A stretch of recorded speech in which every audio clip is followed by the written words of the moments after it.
Assalamualaikum guys, this is Hamza Shahab and I am currently an associate JavaScript developer at Zenviews. So let me tell you about the education background. I am a software engineering student at NED and I am currently in my second year.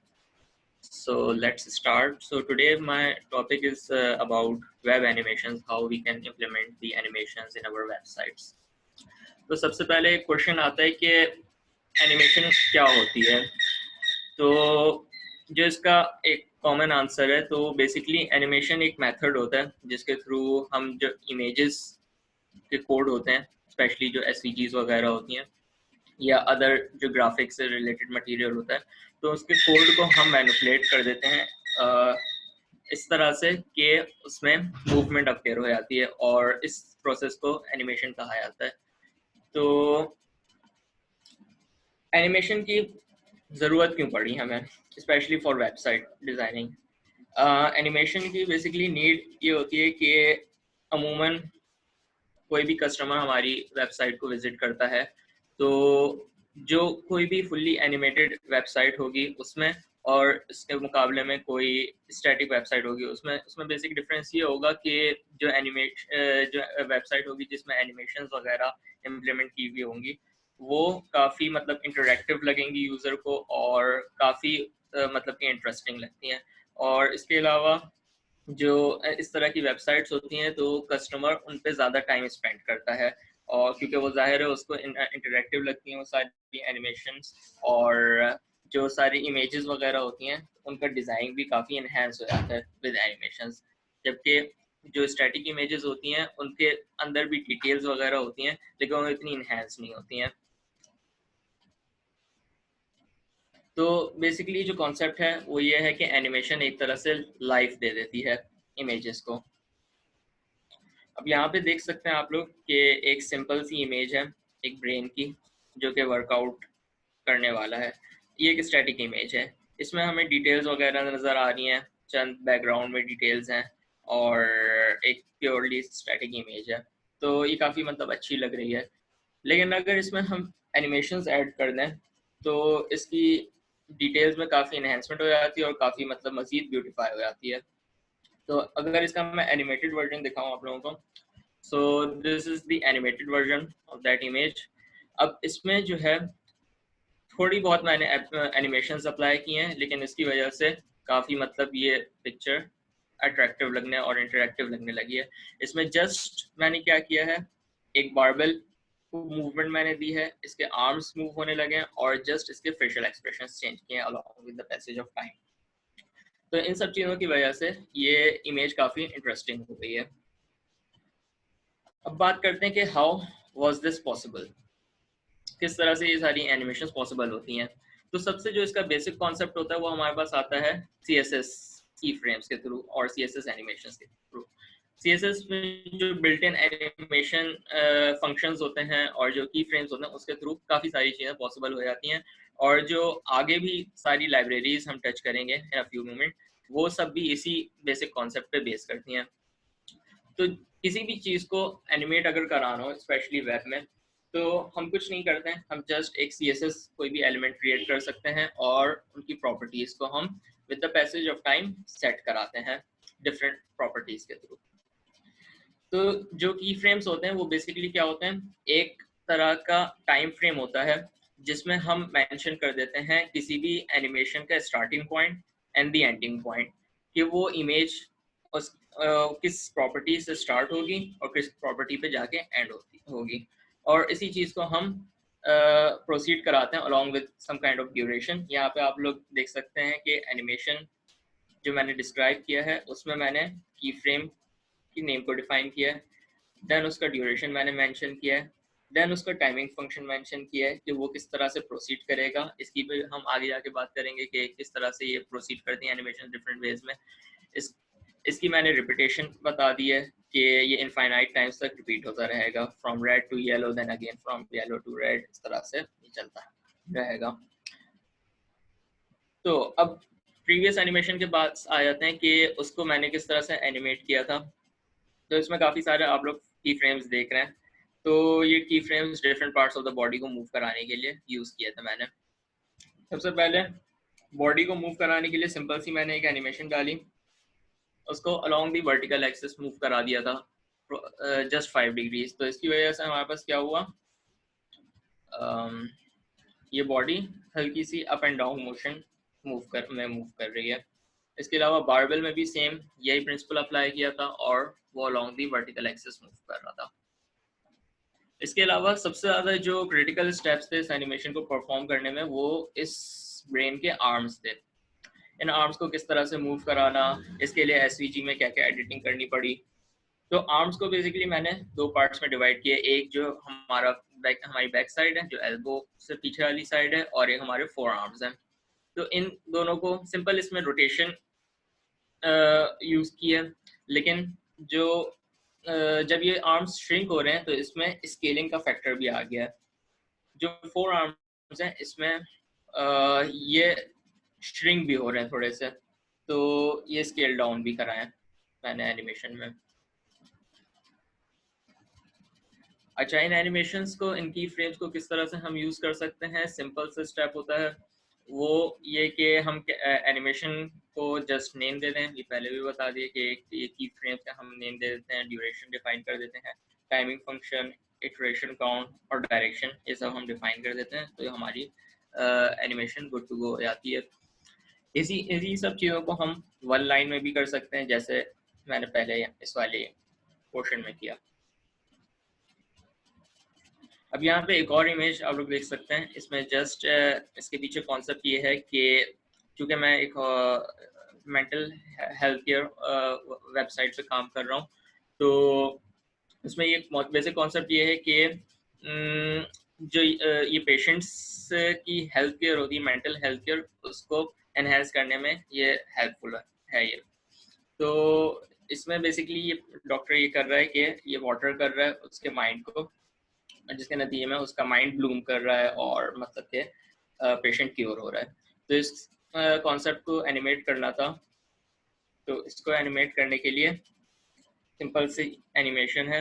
इसमें ये हो रहा है कि ये watering कर रहा है उसके माइंड को, जिसके नतीजे में प्लांट ग्रो हो रहा है उसके हेड पे, और ये एनिमेशन इनफाइनाइट टाइम्स के लिए कंटिन्यू हो रही है। साथ ही में इसमें क्लाइंट की एक रिक्वायरमेंट थी कि एक विंडी सा, एक क्लाउडी सा इफेक्ट देना था इस एनिमेशन को। तो इसके लिए मैंने क्या किया, लीव्स को एनिमेट करना पड़ा था, प्लस ये जो आपको डॉक्टर्स वाली विंडो नज़र आ रही है इस पर एनिमेशन अप्लाई की थी। तो डॉक्टर वाली जो विंडो है इसमें जस्ट एक सिंपल सा सर्कुलर मोशन मैंने अप्लाई कर दिया, तो इससे एक क्लाउडी सा इफेक्ट आ रहा है कि हाँ ये कांस्टेंट मोशन में है और एक तरह की विंड चल रही है जिसकी वजह से ये मूव करा रही है। साथ ही लीव्स भी कॉन्स्टेंटली मूव कर रहे हैं, तो एक ब्रीज सा इफेक्ट दे रहे हैं जो कि काफ़ी प्लेजेंट सा इफेक्ट लग रहा है। तो इसको किस तरह से पॉसिबल बनाए, इसमें भी सिंपल की फ्रेम्स यूज़ किए थे और different portions of the image के लिए डिफरेंट की फ्रेम्स यूज़ किए। डॉक्टर के लिए जो है सिंपल सी रोटेशन जो सर्कुलर मोशन है उसको परफॉर्म करने के लिए आप की फ्रेम में देखें रोटेशन मैंने लगाई है। तो अगर हम सिंपल रोटेशन लगाते तो क्या होता, ये जो डॉक्टर की विंडो है ये इटसेल्फ रोटेट करने लग जाती, मतलब ये अपसाइड डाउन हो जाती इमेज और ये काफ़ी अजीब सा इफेक्ट हो जाता। तो इसको प्रिवेंट करने के लिए की फ्रेम में मैंने क्या किया, इसको एक तो रोटेट करवाया ही है, साथ में थोड़ी इसको ट्रांसलेशन दी है अलोंग द एक्स एक्सिस, जिसकी वजह से अपनी along its own origin move कर रहा है। इसके अलावा मैंने इसमें काउंटर रोटेशन भी लगाई है जो कि इसको प्रिवेंट कर रही है उस तरह से रोटेट होने पे, कि अगर हम सिर्फ सिंगल याली रोटेशंस रखते तो क्या करता है, itself around its own origin rotate करता रहता। तो ये जो दोनों आगे रोटेशन के फंक्शंस लगाए हैं तो वो इस चीज़ को प्रिवेंट कर रहे हैं। बाकी हम इसमें जो सिलेक्टर में ट्रांसफॉर्म ओरिजिन और ट्रांसफॉर्म बॉक्स की प्रॉपर्टी यूज़ करते हैं, तो वो भी यही डिस्क्राइब कर रहा होता है कि एनिमेशन में जो ट्रांसफॉर्मेशंस होंगी तो उनका ओरिजिन क्या होगा, वो किस बॉक्स के अराउंड परफॉर्म करेंगे एनिमेशंस। इसके अलावा हैंड जो है वो हल्का सा रोटेट हो रहा है कि वो पुश कर रहा है बकेट को, तो उसमें स्लाइड सी रोटेशन है। देन इसके बाद प्लांट की एनिमेशन आ गई थी। इसमें जस्ट सिंपल सी स्केलिंग कराई है मैंने। प्लांट ग्रो हो रहा है, देन श्रिंक हो रहा है, देन ग्रो हो रहा है, देन श्रिंक। सिंपल बकेट की एनिमेशन थी, उसमें भी सिंपल सी रोटेशन लगाई है, तो बकेट हल्की सी रोटेट हो रही है। तो जब इन सब चीज़ों को ओवरऑल हम अप्लाई करके देखते हैं तो काफ़ी मतलब अच्छा सा इफेक्ट प्रोड्यूस हो जाता है। लीव्स के लिए भी रोटेशन है, तो जब सारे लीव्स कंबाइंड डिफरेंट एंगल्स पे मूव करते हैं तो ये एक ब्रीजी सा इफेक्ट दे रहे होते हैं। बात करते हैं हम डिफरेंट लाइब्रेरीज की रिगार्डिंग CSS एनिमेशंस। आपको बहुत सारी एनिमेशन की लाइब्रेरीज मिल सकती हैं। कुछ लाइब्रेरीज होती हैं जो कि सिंपल CSS बेस्ड एनिमेशंस ही परफॉर्म करती हैं, सपोर्ट करती हैं, जबकि कुछ लाइब्रेरीज होती हैं जो कि एक्सटेंड हो जाती हैं रिएक्ट और डिफरेंट फ्रेमवर्क्स के लिए भी। तो हम डिफरेंट फ्रेमवर्क्स के अंदर रहते हुए भी इन लाइब्रेरीज को यूज़ कर सकते हैं। तो the most popular of them is the green sock library. ये बहुत ही पॉपुलर लाइब्रेरी है और ये काफ़ी सारी चीज़ें सपोर्ट करती है, CSS एनिमेशन भी और रिएक्ट और एंगुलर जैसे फ्रेमवर्क्स में भी वर्क करती है। अगर हम उन लाइब्रेरीज की बात करें जो स्पेसिफिक हैं for react and other frameworks, तो इसमें हमारे पास कुछ आ जाती हैं libraries, react spring, framer motion, react motion, और भी काफ़ी लाइब्रेरीज हैं। तो हम इनको ज़रा देख लेते हैं कि रिएक्ट स्प्रिंग पे पहले बात करते हैं कि वो क्या करती है। रिएक्ट स्प्रिंग एक कॉन्सेप्ट पे बेस करती है स्प्रिंग के। स्प्रिंग क्या है? स्प्रिंग बेसिकली एक फिनोमेनन है जो कि हमें इनेबल करता है कि रियल लाइफ में जो मोशन हो रही है उसी चीज़ को हम डिपिक्ट करें अपनी एनिमेशन में। अब यहाँ पे एक GIF मैंने लगाई है। इसमें आप लोग देख सकते हैं कि एक जो सिंपल हार्मोनिक मोशन होता है उसकी जो टाइम वेव बनती है वो किस तरह की होती है, और स्प्रिंग जो है वो उसी मोशन को अप्लाई करते हुए मूव कर रहा है। तो हमें ये एनिमेशन थोड़ी सी अनरियलिस्टिक लग रही है कि वो एक कांस्टेंट मोशन और काफ़ी अननेचुरल फील दे रहा है। तो रिएक्ट स्प्रिंग हमें इस बात में हेल्प करता है कि हम मोशन को रियलिस्टिक और नेचुरली डिस्प्ले करा सकें। इसके लिए वो स्प्रिंग के कॉन्सेप्ट को यूज़ करता है। तो ज़्यादातर हम जो ड्यूरेशंस को डिफाइन करते हैं वो क्या होते हैं, बेसिक सेट ऑफ मूवमेंट्स होती हैं, ज़्यादातर लीनियर, और जो टाइम प्रोसीड करता है वो भी इसी तरह लीनियरली करता है, जिसकी वजह से हमारी जो एनिमेशंस होती हैं वो काफ़ी अननेचुरल लगती हैं। तो स्प्रिंग हमारे पास क्या करते हैं, वो एक आर्बिट्री सेट ऑफ कर्व्स होते हैं, इरेगुलर, जिसकी वजह से जो एनिमेशंस होती हैं वो हमें काफ़ी नेचुरल और डिफ़ॉल्ट लगती हैं। और ये प्री डिफाइंड सेट्स होते हैं। रिएक्ट स्प्रिंग की लाइब्रेरी में प्री डिफाइंड सेट कर दिए गए हैं काफ़ी सारे मोशंस, और इनको हम यूज़ कर सकते हैं अपनी एनिमेशंस में। तो जो हमारे पास प्रीवियस स्ट्रगल होती थी एनिमेशंस को नेचुरली मूव कराने में, हमारे मोशंस, हमारी एनिमेशंस नेचुरल नहीं लगती थी, तो वो प्रॉब्लम रिएक्ट स्प्रिंग की लाइब्रेरी ने सॉल्व कर दी, और डिफरेंट मेथड्स से अब हमारी एनिमेशंस काफ़ी रियल और सिंपल लगती हैं। इसके अलावा भी रिएक्ट स्प्रिंग काफ़ी सारे फीचर्स हमें प्रोवाइड करता है, जिसमें हमारे पास टाइम के वाटरफॉल्स आ जाते हैं, डिफरेंट टाइप्स ऑफ ईजिंग्स आ जाती हैं, ईज इन ईज आउट, ये डिफरेंट टाइमिंग फंक्शंस होते हैं, और डिफरेंट आर्बिट्रेरी कर्व्स भी प्रोवाइड करता है जो कि बिल्ट इन है लाइब्रेरी में, जिसके अलॉन्ग हम प्रोसीड करा सकते हैं अपनी एनिमेशंस को।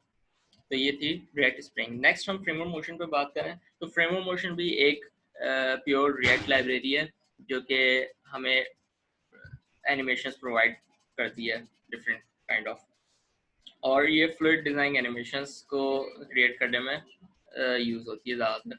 ये फीचर्स हमें क्या क्या प्रोवाइड करती है, ये लाइब्रेरी हमें कॉम्प्लेक्स इवेंट्स और जेस्चर्स को हैंडल करने में मदद देती है। इसके अलावा जो बेसिक एनिमेशंस जिसके लिए बनी है बेसिकली उसको प्रोसीड कराने में मदद देती है, along with that transition prop, एक ट्रांजिशन प्रॉप प्रोवाइड करती है। इसकी मैं आगे बात करूंगा कि क्या होता है transition prop. Different sets of event listeners हमें प्रोवाइड करती है। इसके अलावा ये जो कंपोनेंट्स होते हैं रिएक्ट कंपोनेंट्स, उनको एनिमेट करा रहे होते हैं, जैसे माउस, जैसे हमारे पास लॉक स्क्रीन्स वगैरह होती हैं, तो उसमें हम किसी चीज़ को ड्रैग करते हैं तो हमारे पास लॉक स्क्रीन अनलॉक हो जाती है। तो इन सारे ड्रैगेबल एनिमेशंस जो होती हैं उनको भी क्रिएट करने में फ्रेम ऑफ मोशन जैसी लाइब्रेरीज हेल्प करती हैं। डिफरेंट स्क्रॉल एनिमेशंस होती हैं कि जब यूज़र स्क्रॉल करे तो वो एनिमेशंस प्रोसीड हों, तो उसमें भी हेल्प करती हैं। डिफरेंट एसवीजीज वगैरह होती हैं, तो कुछ इस टाइप की एनिमेशंस होती हैं कि जिसमें एसवीजीज के हम पाथ इंसर्ट कर देते हैं, तो वो उस पाथ को फॉलो करते हुए वो एसवीजी क्रिएट हो जाती है। अब बात करते हैं हम ग्रीन सॉक एनिमेशन प्लेटफॉर्म की कि ये क्या चीज़ है। ग्रीन सॉक एनिमेशन प्लेटफॉर्म एक तरह का प्रॉपर्टी मैनिपुलेटर है। वो डिफरेंट एलिमेंट्स की, डिफरेंट चीज़ों की प्रॉपर्टी को मैनिपुलेट करने में हेल्प करता है। ज़्यादातर CSS की प्रॉपर्टीज़ जो होती हैं उनको मैनिपुलेट कर सकते हैं हम इसके थ्रू। जो डिफरेंट एसवीजीज इमेजेस होती हैं उनके एट्रीब्यूट्स को हम चेंज कर सकते हैं, और कोई भी न्यूमेरिक वैल्यू को चेंज करने में ये हेल्प करता है। अब ग्रीन सॉक एनिमेशन प्लेटफॉर्म हमें काफ़ी सारे कोर कॉन्सेप्ट्स मजीद प्रोवाइड करता है। इसमें से एक कॉन्सेप्ट है हमारे पास ट्वीन का। ट्वीन एक ऐसी चीज़ होती है जो कि सारा एनिमेशन वर्क परफॉर्म करती है फॉर दी लाइब्रेरी। सारा जो एनिमेशन वर्क हो रहा होता है वो ट्वीन के अंदर हो रहा होता है। ये ट्वीन बेसिकली क्या है, ये एक हाई परफॉर्मेंस प्रॉपर्टी सेटर है जो कि एलिमेंट्स की प्रॉपर्टीज को सेट करने में हेल्प करता है। एक तरह का फंक्शन समझ लिया जाए ऐसे। अब एज एन आर्गुमेंट ये दो चीज़ें लेता है। एक तो कोई भी टारगेट कि किस टारगेट को हमें मैनिपुलेट कराना है, किसको एनिमेट कराना है। तो टारगेट्स के तौर पे ये हम CSS सेलेक्टर्स ले सकते हैं। कोई एरे ऑफ सेलेक्टर्स हो सकती है, एरे ऑफ ऑब्जेक्ट्स हो सकती है, आईडीज हो सकती हैं, जिस किसी भी चीज़ को हमने एनिमेट कराना है तो उसको ये as a target first argument लेता है। सेकंड आर्गूमेंट में ये एक ऑब्जेक्ट लेता है जिसको वार्स कहते हैं। उसमें ये सारी प्रॉपर्टी वैल्यू पेयर्स इंसर्टेड होते हैं, और ये वो प्रॉपर्टीज़ होती हैं जो कि सिलेक्टेड ऑब्जेक्ट की जो इनिशियल प्रॉपर्टीज़ होती हैं वहाँ से लेकर इन प्रॉपर्टीज़ तक एनिमेट कराया जाता है थ्रू ट्वीन्स। तो इस वार्स ऑब्जेक्ट के अंदर जो जो प्रॉपर्टीज़ मेंशन्ड होती हैं ये सारी प्रॉपर्टीज़ आके सेट हो जाती हैं टारगेट ऑब्जेक्ट में। तो इस तरह से GSAP ट्वीन्स एनिमेशन को परफॉर्म कराता है। अब इन ट्वीन्स में भी हमारे पास डिफरेंट तरह के मेथड्स होते हैं। एक GSAP2 मेथड क्या करता है, ये बेसिकली ट्रांजिशन परफॉर्म करता है जो भी इनिशियल प्रॉपर्टीज सेट होती हैं किसी भी टारगेट की। फर्ज करें कोई भी गिवन आईडी है हमारे पास,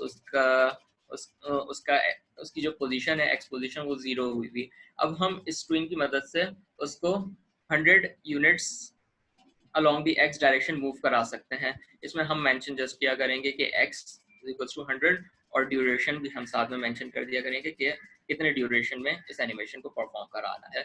तो it's as simple as that और हमारी एनिमेशन परफॉर्म हो जाती है।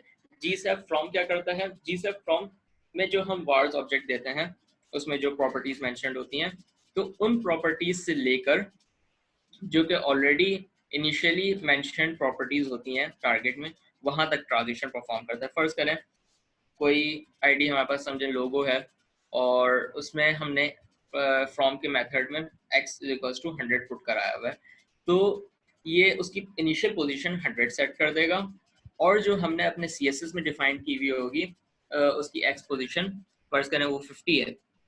तो जब हम ये फंक्शन रन करेंगे तो ये transition from 100 to 50 carry out कराएगा। इसके अलावा जो थर्ड फंक्शन है हमारे पास फ्रॉम एंड टू, तो इसमें हम दो वार्स के ऑब्जेक्ट्स लेते हैं एज एन आर्गुमेंट, और ये हमारी कंप्लीट एनिमेशन को डिस्क्राइब कर रहे होते हैं कि कहाँ से हमारा सिलेक्टेड टारगेट मूव करना शुरू करेगा या ट्रांसफॉर्म होना शुरू करेगा और कहाँ तक ये कैरी आउट करेगा। इसके अलावा GSAP हमें एक और फीचर से प्रोवाइड करता है और ये काफ़ी पावरफुल फीचर है, GSAP टाइमलाइंस।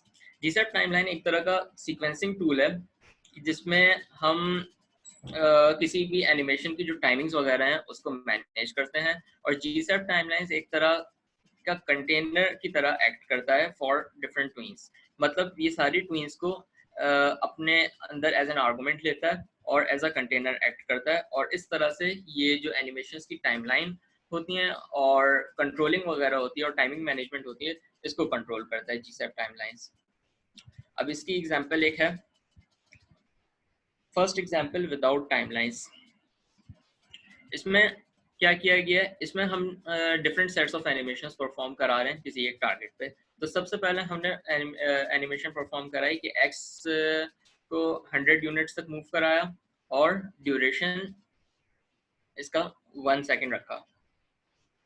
देन उसके बाद फर्दर सेकेंड एनिमेशन परफॉर्म कराई, देन थर्ड एनिमेशन परफॉर्म कराई। तो इसमें एक डिले का फैक्टर आ जाता है कि हमें डिफरेंट एनिमेशंस के दरमियान कितना डिले देना है।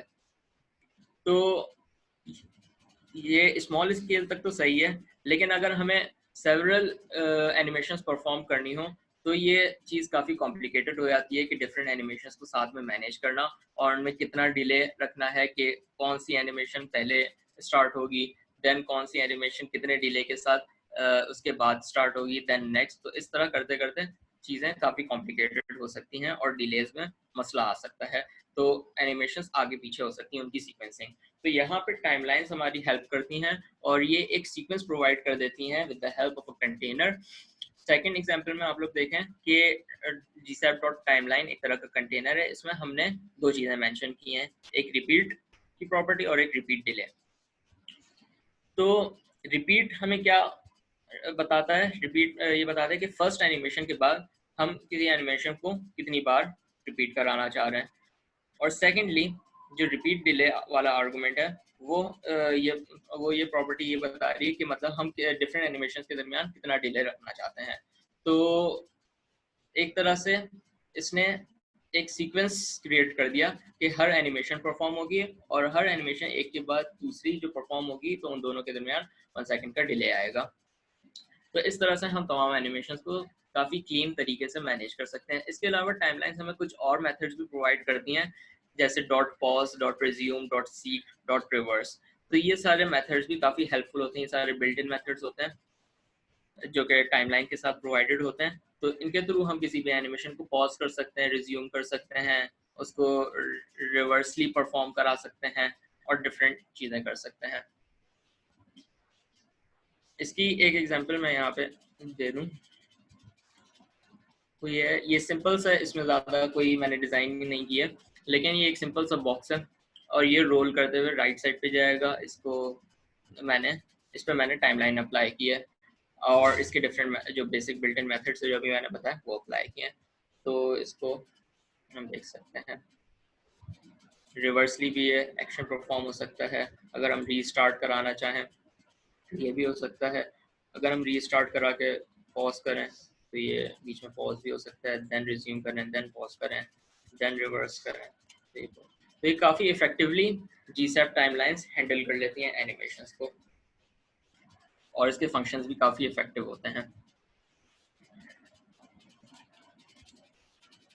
तो ये सारी लाइब्रेरीज थी जो मैंने एक्सप्लोर की अपने इस पीरियड के दौरान और इन सारी लाइब्रेरीज ने काफ़ी मेरी मतलब हेल्प की और आगे भी जो साइट में चेंजेस वगैरह होंगी और जो लोगो वगैरह की एनिमेशन है तो इसमें भी ये हेल्प करेंगी और इन सारी लाइब्रेरीज की वजह से काफ़ी मतलब ईजी हो गया था मेरा वर्क।